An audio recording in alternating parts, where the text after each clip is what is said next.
आपको बता दें, अयोध्या में पुलिस के बदमाशों से मुठभेड़ हो गई है। इस एनकाउंटर में अनीस नामक बदमाश ढेर हो गया है। ट्रेन में महिला पुलिस पर हमले का वो आरोपी था। एसटीएफ और अयोध्या पुलिस की ज्वाइंट ऑपरेशन के दौरान एनकाउंटर में अपराधी अनीस ढेर हो गया है। 2 बदमाश घायल हो गए हैं। मुठभेड़ में एसओ समेत 3 सिपाहियों के घायल होने की भी सूचना। आपको बता दें कि सावन मेले के दौरान सरयू एक्सप्रेस में महिला पुलिसकर्मी पर हमला हुआ था और लखनऊ ट्रॉमा सेंटर में उसका इलाज चल रहा है। बड़ी खबर आपको हम बता रहे हैं। यहाँ पर एक बड़ी कामयाबी यहाँ पर एसटीएफ को मिलती हुई। मुठभेड़ में 2 बदमाश पकड़े गए हैं।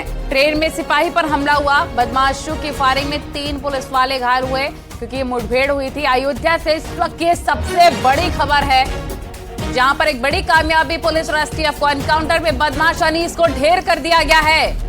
लगातार इसको लेकर छापेमार कार्रवाई चल रही थी।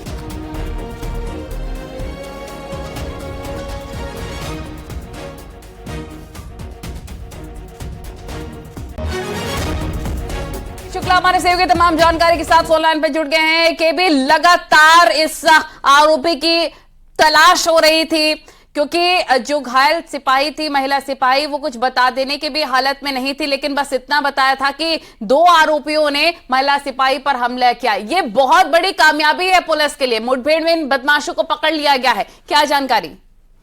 देखिए, बिल्कुल सही बात है। ये मामला पूरा जो है 30 अगस्त का है। वो सुल्तानपुर से अयोध्या के लिए रवाना हुई थी। सावन मेले के दौरान उसकी ड्यूटी हनुमानगढ़ी पे थी, लेकिन रात में उसको नींद आ गई। वो चली गई, पहुंच गई मनकापुर, क्योंकि सरयू से प्रयागराज से मनकापुर जाती है।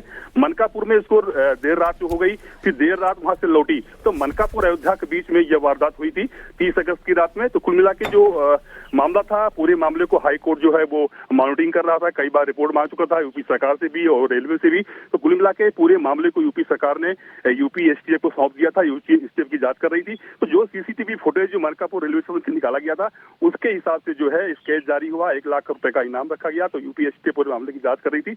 आज रात लगभग भोर में, लगभग बताया जा 5 बजे जो है एसटीएफ और जो पूरागंदर पुलिस है, उसकी ज्वाइंट ऑपरेशन में जो है जो मेन आरोपी है, वो नाम उसका अनीश है, उसको ढेर कर दिया गया है। 2 बदमाश जो है उनको पैर में गोली लगी है। तो कुल मिलाकर जो ऑपरेशन था एसटीएफ का, अयोध्या पुलिस का, उसमें जो एसएचओ पूरागंदर रतन शर्मा है, उनके हाथ में गोली लगी है। 2 सिपाही घायल हुए हैं। तो कुल मिलाकर ये बहुत बड़ी चुनौती थी यूपी एसटीएफ के लिए, यूपी पुलिस के लिए, जिसको आज जो है यूपी को अंजाम दिया है। जो पुलिस का इकबाल खतरे में था, वो इकबाल को आज यूपी एसटीएफ, यूपी पुलिस ने बचाया। तो कुल मिला के बहुत बड़ी वारदात थी। ट्रेन में लूटपाट करने वाले गिरोह जो है सक्रिय थे। और सबसे बड़ी बात यह है कि जो गिरोह है वो अयोध्या जनपद के थाना हैदरगंज क्षेत्र का रहने वाले हैं। ये एक गांव है दसलावन गांव के सभी रहने वाले अपराधी हैं ये। तो कुल मिला के ये ट्रेन में लूटपाट करने का अंजाम देते थे, चोरी करते थे, जो विरोध करता था उस पर हमला करते थे। कुल मिला के महिला जो है ये जब मनकापुर पहुंची, जो वापस से लौटी, तो ये वर्दी में थी खासकर। और जिस तरह से इसकी जो बोगी में पाई गई, वो बहुत ही उसका जो नेचर था उसका बदमाशों का, तो कुल मिला के बदसलूकी करने की कोशिश की गई थी। तो कुल मिला के जब महिला ने लूटपाट का विरोध किया, महिला आरक्षण ने विरोध किया था, तो उसके दौरान जो है धारदार चाकू के चेहरे पे से गले पे वार किए गए थे। तो कुल मिला के जब इसको ट्रॉमा सेंटर भर्ती कराया गया, कई दिन तक ये होश में नहीं थी, कुछ बता नहीं पा रही थी। तो कुल मामला ये पूरा ब्लाइंड था। यूपी एसटीएफ, यूपी पुलिस के लिए बहुत ही ये एक चुनौतीपूर्ण था, किस तरह से इसको जो है इनको अपराधियों को पकड़ा जाए। तो कुल मिला के जब यूपी एसटीएफ ने मामले को लिया और हाई कोर्ट इसको मॉनिटरिंग कर रहा था, हाई कोर्ट बार बार रिपोर्ट मांग रहा था कि आखिर इस मामले में अब तक यूपी पुलिस ने क्या किया। तो यूपी एसटीएफ को बहुत बड़ी सफलता मिली। स्केच जारी हुआ था, सीसीटीवी जो फुटेज मिले थे, उसके साथ जो है अपराधियों की शिनाख्त हुई कि अपराधी जो है ये रहने वाले अयोध्या जनपद के ही हैं। कुल मिला के जो थाना हैदरगंज है, दसलावन गांव के रहने वाले थे। तो अभी बहुत बड़ा खुलासा और होना है कि इस गैंग में और कौन कौन है और कितने कितने वारदात ये ट्रेन में कर चुके हैं, क्या और भी वारदात किए हैं, और भी हत्याएं इन्होंने की है ट्रेन में। तो कुल मिला के अभी बहुत बड़ा खुलासा होना है, बहुत बड़ी गैंग का खुलासा होगा जो ट्रेनों में लूटपाट करते हैं। तो कुल मिला के जो एसटीएफ और यूपी पुलिस यानी अयोध्या पुलिस को जो सफलता मिली है, ये बहुत बड़ी सफलता मानी जा रही है, क्योंकि लगभग 1 महीने हो गया इसमें यूपी पुलिस, यूपी एसटीएफ लगी हुई थी मामले को खुलासा करने में। तो आज जो है अनीश नाम का जो बदमाश था वो ढेर हुआ है। थाना पूरागंदर क्षेत्र के जो है पाराकैल और छतिरवा मार्ग पर इसका मुठभेड़ हुई है। तो कुल मिला के जो जिस तरह से एक चुनौतीपूर्ण काम था, यूपी एसटीएफ के लिए, यूपी पुलिस के लिए, अयोध्या पुलिस के लिए कुल मिला के इसका आज खुलासा कर दिया गया है। अभी और भी खुलासे होने हैं, यकीनन और भी खुलासे होने हैं, क्योंकि ये पूरा एक गिरोह होगा जो कि ट्रेन में वारदातों को अंजाम देता होगा। एक और आपसे अपडेट जानना चाहेंगे, क्योंकि महिला सिपाही के सिर में चोट लगी थी, 6 दिन बाद डॉक्टरों ने ऑपरेशन करके महिला कांस्टेबल को बचा लिया था, लेकिन कुछ भी बोलने की वो हालत में नहीं थी। अभी फिलहाल कैसी हालत है महिला कांस्टेबल की? तक जो महिला आरक्षी है लखनऊ के ट्रामा सेंटर को इलाज चल रहा है, वो बिल्कुल खतरे से बाहर है। अब उसको कोई दिक्कत नहीं है, धीरे धीरे वो रिकवर कर रही है। तो अब महिला जो है काफी हद तक अपना बयान भी दे चुकी है, 164 का बयान हो चुका है। तो अब महिला पूरी बात को बता रही है कि उसके बैग को लूटने की कोशिश की, ये पूरा बयान एसटीएफ को दिया होगा। उसके बयान के आधार पर एसटीएफ ने जांच शुरू की। मनकापुर रेलवे स्टेशन से सिटी फोटो निकाला गया, स्केच जारी हुआ, 1 लाख रुपए की इनाम रखा गया। तो अब पूरी जो फ्लो था जांच का वो अब अंतिम दौर में पहुंच गया है। अभी बहुत खुलासे करने हैं। तो जो महिला की जो हालात थी वो बहुत ही दर्दनाक थी। जिस तरह उसमें हमला किए गए थे, कई बार उसके चेहरे पे किए गए, कई बार उसके गले पे किए। तो कुल मिला के ये बहुत बड़ी चुनौती थी यूपी पुलिस के लिए, वो आज जो है वो सफल हो गई है। बिल्कुल, ये एक बहुत बड़ी चुनौती थी, लेकिन कई सवाल भी यहाँ पर खड़े होते हुए नजर आ रहे हैं। कोर्ट ने ट्रेन में सुरक्षा इंतजामों की भी जानकारी मांगी थी कि जीआरपी और आरपीएफ रहती है अक्सर, वो कहाँ थी? इसको अब और ज्यादा दुरुस्त करने की जरूरत है कि आने वाले वक्त में ऐसी कोई दूसरी घटना ना हो सके। जी बिल्कुल, अभी हाई कोर्ट ने संज्ञान लिया है। तो अभी यह बात सामने आई कि अब सभी ट्रेन के कोच में सीसीटीवी कैमरे लगाए जाएंगे। सबसे बड़ी बात यह है कि जब ये वारदात हुई, पूरी बोगी खाली थी, उस समय आरपीएफ कहाँ थी, जीआरपी कहाँ थी? तो ये बहुत बड़ा सवाल है। इसकी भी एक जांच का विषय है कि आखिर जो आरपीएफ ट्रेन में चलती है उस समय कहाँ थी वो? जिस समय ट्रेन मनकापुर से रवाना हुई है अयोध्या के लिए, तो उस समय आरपीएफ कहाँ थी? हालांकि ये भी बात सामने आई थी कि वारदात की सूचना खुद महिला आरक्षी ने अपने मुख्यालय को दी थी, उसके बाद जीआरपी एक्टिव हुई थी। तो कुल मिला के जिस तरह से सुरक्षा होनी चाहिए उस सुरक्षा में लैप्स पाया गया।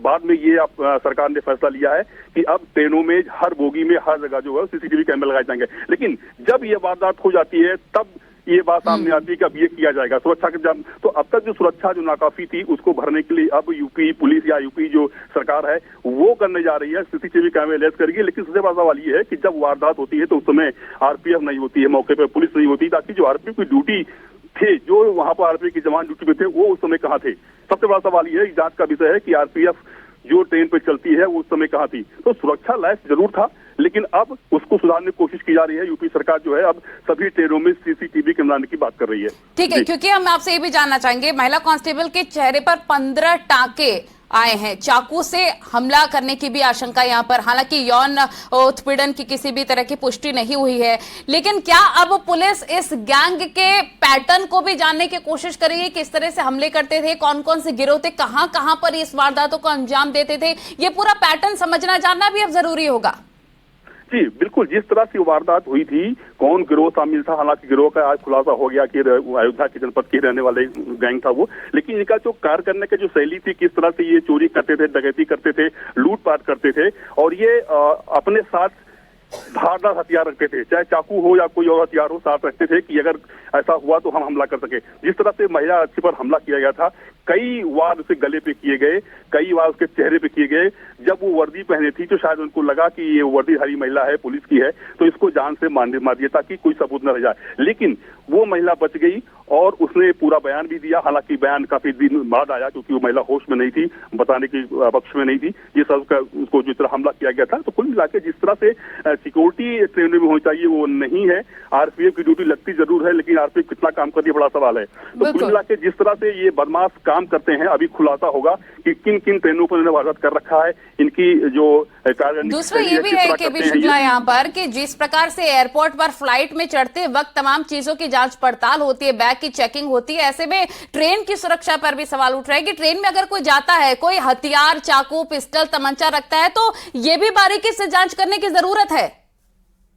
से घटनाएं घट रही हैं, अब ये इसकी बहुत सख्त जरूरत बढ़ी है। जिस तरह से एयर होता है, जो प्लेन में होता है, फ्लाइट में होती है, तो उस तरह से ट्रेनों में किया जाए। क्योंकि जो ट्रेन का जो दायरा होता है एंट्री करने का, वो बहुत ज्यादा होता नहीं है। लेकिन अब इसकी अब जरूरत है कि अब ट्रेन में कोई सफर करे या ट्रेन का जो प्लेटफॉर्म है वहां एंट्री करे तो उसकी जांच होनी चाहिए। लेकिन अक्सर देखा गया है कि जो डिफेंसी जो लगे होते हैं जो मेटल डिटेक्टर लगे होते हैं वो अक्सर खराब होते हैं, वो काम ही नहीं करते हैं, वो गुजर जाते हैं। वो सबसे मुझे होता है कि जो डीएफएमजी जो मेटल डिटेक्टर जो गेट पे लगे होते हैं वो सही होने चाहिए। अक्सर जो देखा गया है जब भी हम लोग ये देखते हैं कि चाहे कचहरी हो या कोई भी पॉइंट हो जहाँ सिक्योरिटी होती है, वहाँ डीएफएमजी जो मेटल डिटेक्टर होते हैं वो खराब पड़े होते हैं, तो उसकी कोई अहमियत समझ में नहीं आती है। लेकिन ये देखना होगा कि जिस तरह से फ्लाइट में सुरक्षा होती है उस तरह से ट्रेन सुरक्षा होनी चाहिए। तो के भी आपसे ये भी जानना चाहेंगे क्योंकि इस पूरी खबर पर लगातार हाईकोर्ट की भी नजर है, हाईकोर्ट लगातार इसको लेकर रिपोर्ट तलब कर रहा है। अब तक क्या कुछ रिपोर्ट दी गई है पुलिस अधिकारियों एसटीएफ की तरफ से इस पूरे मसले पर हाईकोर्ट को?